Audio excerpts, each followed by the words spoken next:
Hello friends, स्वागत है आपका आपके अपने YouTube channel Saraswati English classroom में। मैं समीर सिंह लेकर आया हूँ आज आपके लिए क्लास 7th का हनीकॉम का चैप्टर नंबर 10। लास्ट चैप्टर है ये, जिसका नाम है द स्टोरी ऑफ क्रिकेट। लिखा है रामचंद्र गुहा महोदय ने। मैं आपको वीडियो शुरू करने से पहले बता दूं थोड़ी चीज़ें जो आपको वीडियो में बताने वाला हूँ। जैसे कि पहली चीज़ ये कि मैं आपको इस वीडियो में इमेज के माध्यम से कहानी को समझाऊंगा, ताकि आपको सारी की सारी कहानी, सारा का सारा मैटर यहाँ समझ में आ जाए।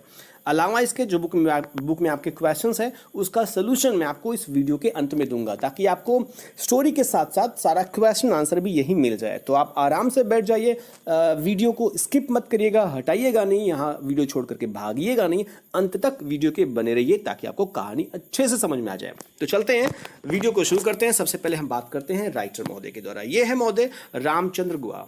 इनका जन्म 1958 में हुआ था और ये अभी भी जीवित हैं। ये एक इंडियन हिस्टोरियन और इकोनॉमिस्ट हैं। इनका रिसर्च बहुत क्षेत्रों में है और उन्हीं क्षेत्रों में एक क्षेत्र है क्रिकेट हिस्ट्री, यानी इतिहास लिखते हैं, इतिहास पढ़ते हैं क्रिकेट का भी, और उसी का इतिहास यहाँ पर आपको दिखाया गया है कि क्रिकेट का क्या इतिहास रहा है और आज क्रिकेट क्या है। ठीक है, ये कॉलमनिस्ट हैं, कॉलम भी लिखते हैं बहुत सारे पेपर में, द टेलीग्राफ में, हिंदुस्तान टाइम्स में और अमर उजाला में भी आप इनका लेख पढ़ सकते हो।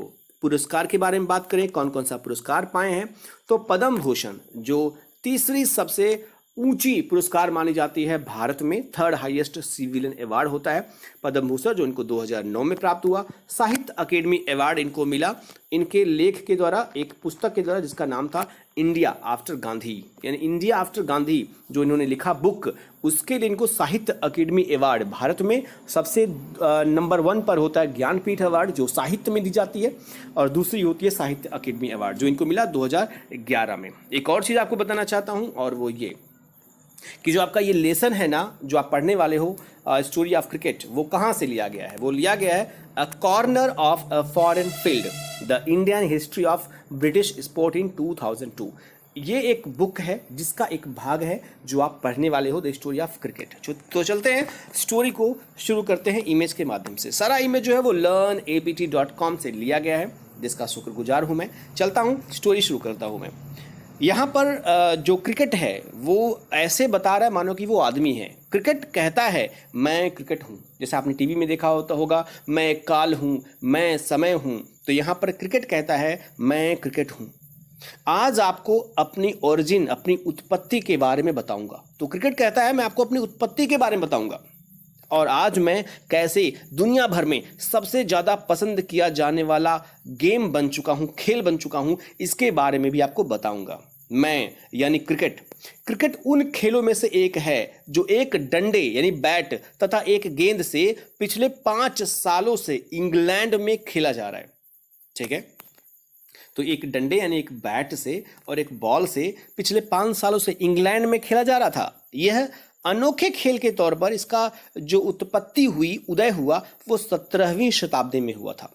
17th सेंचुरी में इसका उदय हुआ था। यहाँ आपको दिखाया जा रहा है कि किस किस तरीके का गेम खेला जाता था, लेकिन बात क्रिकेट की हो रही है। तो ये 17वीं शताब्दी में शुरू हुआ और 1750 तक इसे दुनिया जानने लगी थी। तो 1750 तक दुनिया में ये प्रसिद्ध हो गया था, ये क्रिकेट जो था। ठीक है, तब बताया जाता है कि तब बॉल को अंडर आर्म फेंका जाता था। अगर आप देखें ध्यान से, यहाँ पे बताया जा रहा है कि बॉल को अंडर आर्म फेंका जाता था। शुरुआत में 18वीं शताब्दी के मध्य में बैट हॉकी की स्टिक की तरह आगे की ओर मुड़ा हुआ होता था। ये हॉकी का जैसे स्टिक होता है ना, वैसे ये बैट हुआ करता था। यानी 1750 के आसपास ये इस तरीके का बैट हुआ करता था, जैसे हॉकी होती है वैसे ही। अब ध्यान से देखिएगा, टेस्ट मैच, इन्हीं मैचों में से एक मैच होता है, आपने सुना होगा टेस्ट मैच। टेस्ट मैच जो क्रिकेट के खेल का एक प्रारूप है। अब तो 2020 भी होता है, टेस्ट भी होता है, वनडे भी होता है, कि 10-10 भी होता है, 10 ओवर का भी मैच होता है। तो फिलहाल ये उस समय लिखा गया था जब 2020 बहुत प्रचलन में नहीं था, तो टेस्ट और वनडे ही प्रचलन में था। तो बताते हैं राइटर हमारे रामचंद्र गुहा महोदय, जो कि एक इतिहासकार हैं, ये बताते हैं कि टेस्ट मैच जो क्रिकेट के खेल का एक प्रारूप है, एक ऐसा अद्भुत खेल है जो 5 दिनों तक चलता है ना। आपको पता ही होगा 5 दिन तक चलता है, और तब भी कभी हार होता है, कभी नहीं होता है, बराबरी पर भी छूट जाता है। कोई भी गेम अगर समय के लिहाज से आप देखो ना, तो क्रिकेट जितना कोई भी गेम नहीं खेला जाता। क्रिकेट आप सोचो, एक 50 ओवर का मैच होता है, 8-8 घंटे लग जाते हैं। आप कोई भी बॉल आप गेम देख लो, आप चाहे वो फुटबॉल हो, वॉलीबॉल हो, कोई भी हो, कभी भी 8 घंटा में कोई मैच नहीं होता है। केवल क्रिकेट ऐसा है जो इतना समय लेता है खेलने के लिए, और लोग तब भी बड़े इंटरेस्ट के साथ, चाव के साथ इसे देखते हैं।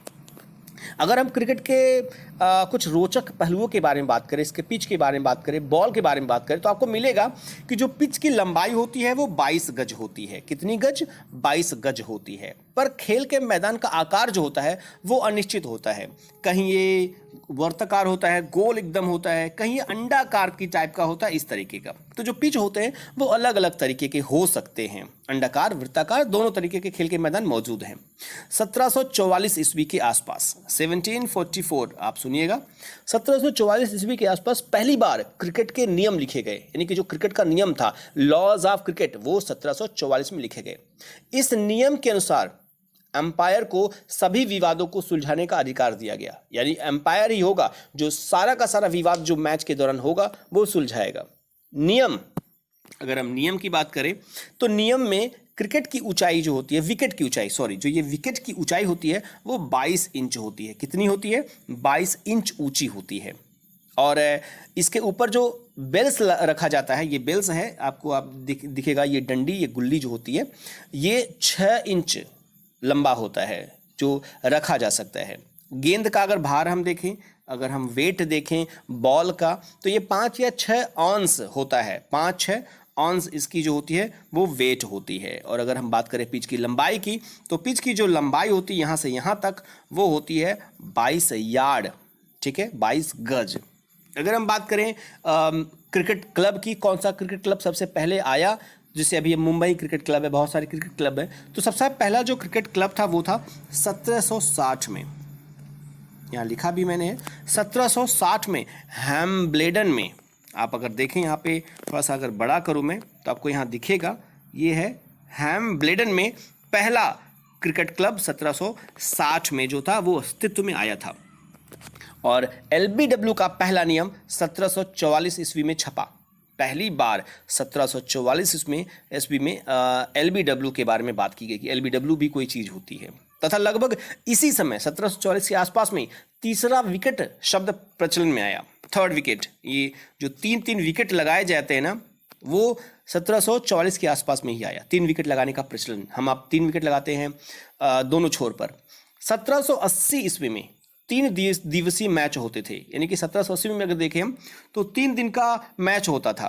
तथा उसी समय पहली बार 6 बॉल वाली गेंद चलन में आई थी। उसके पहले 8-8 बॉल एक ओवर में होता था, लेकिन 1780 के बाद 6 बॉल एक ओवर में होने लगी, 6 गेंदें फेंकी जाने लगी। क्रिकेट से जुड़े ज़्यादातर जो उपकरण है ना, अगर आप देखो तो क्रिकेट से ज़्यादा जो उपकरण होते हैं आज भी हाथ से ही बने होते हैं। वे या तो प्राकृतिक होते हैं या फिर वो मैन मेड होते हैं। बल्ले हाथ से बने होते हैं, बैट जो होते हैं वो हाथ से बनाया जाता था, जिनमें कॉर्क होता था, चमड़ा तथा ट्वाइन आदि का बनाया जाता था। अगर हम बात करें रक्षात्मक जो उपकरण होते हैं, जैसे पैड की, दस्ताने की, हेलमेट की आदि में मानव निर्मित सख्त रबर का प्रयोग होता है। ये जो आपका पैड है, हेलमेट है, ये ग्लव्स होते हैं, इसमें बहुत सख्त रबर का इस्तेमाल होता है ताकि चोट ना लगे व्यक्ति को, जो व्यक्ति खेल रहा होता है। अगर हम भारत में बात करें, पहली बार क्रिकेट कब खेला गया, तो भारत में क्रिकेट जो था वो पहली बार मुंबई में खेला गया था। किसके बीच में? ज़ोरोस्ट्रियन तथा पारसी समुदायों के बीच में 1848 में, ठीक है, मुंबई में मैच खेला गया। आपको यहाँ लिखा होगा ज़ोरोस्ट्रियंस और पारसी समुदाय के बीच में पहली बार मैच जो हुआ वो मुंबई में हुआ 1800 आपको बताया गया 48 में। अगर हम पहला क्लब बात करें भारत में, भारत का क्लब, अभी तो आपने विश्व का देखा हैम्बल्डन, अब अगर भारत में देखें सबसे पहला क्लब जो था क्रिकेट का वो कौन सा बना, तो बना था द ओरिएंटल क्रिकेट क्लब। नाम क्या था? The oriental cricket club. आपको यहाँ दिख जाएगा ओरिएंटल क्रिकेट क्लब, सबसे पहला क्लब। आपको जीके के लिए भी इंपॉर्टेंट है, जनरल नॉलेज के लिए, कि द ओरिएंटल क्लब जो था वो सबसे पहला क्लब था जो भारत में बनाया गया। मुंबई जिमखाना को लेकर जब पारसी तथा गोरे लोगों के बीच में लड़ाई हुई थी, तो पारसी लोगों ने अपना एक निजी जिमखाना खोल लिया था। 1889 में। 1889 में बॉम्बे जिमखाना की टीम को पारसी ने हरा दिया था, यानी कि बॉम्बे और पारसी के बीच में 1889 में मैच हुआ जिसमें पारसी विजयी रहा, पारसी समुदाय। आधुनिक क्रिकेट में टेस्ट तथा एक दिवसीय मैचों का दबदबा है। अगर आज की बात करें तो आज टेस्ट होता है, वनडे मैच होता है, इनका मैच का बहुत दबदबा है। कुछ महान क्रिकेटरों जिन्हें हम बड़े चाव से याद करते हैं, उन्हीं में से एक क्रिकेटर हैं जिनका नाम है सीके नायडू। सीके नायडू ये महोदय हैं, क्योंकि अगर हम आज की बात करेंगे तो आपको विराट कोहली याद आएंगे, अगर थोड़े दिन पहले की बात करेंगे तो धोनी याद आएंगे, थोड़े दिन और पहले की बात करेंगे आप तो आपको तेंदुलकर याद आएंगे, उसके पहले बात करेंगे आप तो आपको रवि शास्त्री और आपको सनी यानी कि आपके गावस्कर महोदय याद आ सकते हैं। उसके पहले आप अगर बात करोगे तो बहुत सारे और लोग याद आएंगे, लेकिन अगर सबसे पहले की बात करोगे तो आपको याद आएंगे ये महोदय, और जिनका नाम आपको बताया मैंने कि इनका नाम है सीके नायडू। सीके नायडू महोदय कौन थे, इनके बारे में आपको बताऊं। ये ऐसे महान खिलाड़ी थे, ये भारत के क्रिकेट जो टेस्ट क्रिकेट था उसके पहले कप्तान थे। तो आपको अगर पता ना हो तो आपको बता दूं मैं, जो पहला टेस्ट क्रिकेट खेला गया था भारत का, उसके कप्तान थे सीके नायडू महोदय। अपने देश की आज़ादी से कई साल पहले 1982 में 1982 में भारत एक टेस्ट खेलने वाला देश बन गया था, यानी कि भारत टेस्ट खेलने वाला देश 1982 में बना था। पहले टेस्ट मैच ब्रिटिश साम्राज्य के विभिन्न जो उपनिवेशक होते थे उनके बीच में खेला जाता था, जो ब्रिटिश साम्राज्य के प्रदेश होते थे छोटे छोटे, उनके बीच में खेला जाता था, न कि स्वतंत्र राष्ट्रों के बीच में। तो स्वतंत्र राष्ट्रों के बीच पहला टेस्ट इंग्लैंड और ऑस्ट्रेलिया के बीच खेला गया था। तो पहले जो था वो ब्रिटिश वाले खेल लेते थे मैच, ब्रिटिश में इसकी उत्पत्ति हुई, वही खेलते थे। लेकिन पहला जो स्वतंत्र मैच हुआ था, अगर आपको कोई कहे कि पहला टेस्ट मैच किस किस देश के बीच में हुआ, तो वो इंग्लैंड और ऑस्ट्रेलिया के बीच में खेला गया था। टेलीविजन प्रसारण, आज आपको पता होगा कि टेलीविजन का टेलीकास्ट होता है, अब तो मोबाइल से होता है, बट ये पहले का लिखा हुआ है, इसलिए राइटर कहते हैं कि टेलीविजन प्रसारण ने क्रिकेट को प्रत्येक घर तक पहुंचा दिया। हर घर का बंदा अपने टीवी से सटा हुआ मैच देखता है। सैटेलाइट टेलीविजन की मदद से पूरी दुनिया में कहीं भी हो रहे क्रिकेट मैच का हम आनंद घर बैठे ले सकते हैं।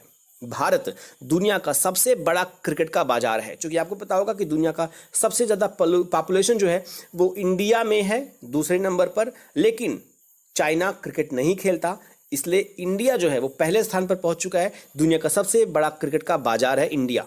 इस खेल के सबसे ज़्यादा दर्शक इंडिया में ही हैं।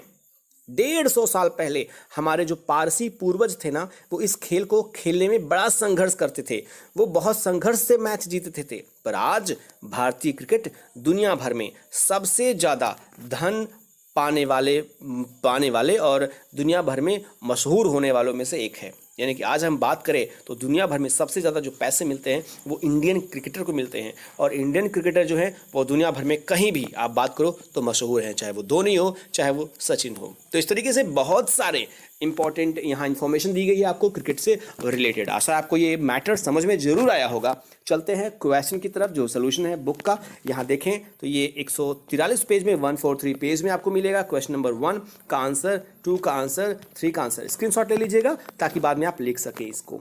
ये 146 पेज का है, जो ये 1 2 3 4 है, ट्रू फॉल्स पूछा है, ये आंसर है 1 2 3 4 का। तो इस तरीके से 146 का हो गया। ये 148 पेज नंबर में आपके है क्वेश्चन नंबर 1 का आंसर, ये 2 है इसका आंसर, और ये 3 है, जो 3 का 1 2 3 पार्ट में यहाँ पर लिखा हुआ है जो आंसर है। ये क्वेश्चन नंबर 1 है वर्किंग विद द टेक्स्ट का, जिसका आंसर यहाँ पे है। क्वेश्चन नंबर 2 वेरी इंपॉर्टेंट है, इसलिए इसको जरूर पढ़ लीजिएगा, इसका आंसर ये है। क्वेश्चन नंबर 3 का ये आंसर है। इस तरीके से क्वेश्चन नंबर 4 5 जिसका आंसर यहाँ पे है, 6 भी इंपॉर्टेंट है, आप इसको जरूर नोट डाउन करिएगा। 7 8 भी इंपॉर्टेंट है, ये 9 10। तो इतने सारे क्वेश्चंस आपको सोल्यूशन के रूप में दी जा रही है। आशा आपको ये सोल्यूशन बहुत पसंद आएगा, स्टोरी आपको समझ में आई होगी। लाइक का बटन जरूर प्रेस करना, कमेंट बॉक्स में कमेंट करना, सुझाव देना, कोई परेशानी होगी, कोई तकलीफ होगी, कुछ सुझाव देना होगा मुझे कि आपको ये करना चाहिए, तो वो मैं करूँगा, उसको आप जरूर लिखिएगा। और हाँ, सब्सक्राइब करके ही जाना, घंटी बजा देना, शेयर दोस्तों के साथ जरूर करना, ताकि उनको भी ये स्टोरी समझ में आए। तो मिलते हैं नेक्स्ट वीडियो के साथ, तब तक अपना ख्याल रखिएगा। Thank you for watching the video.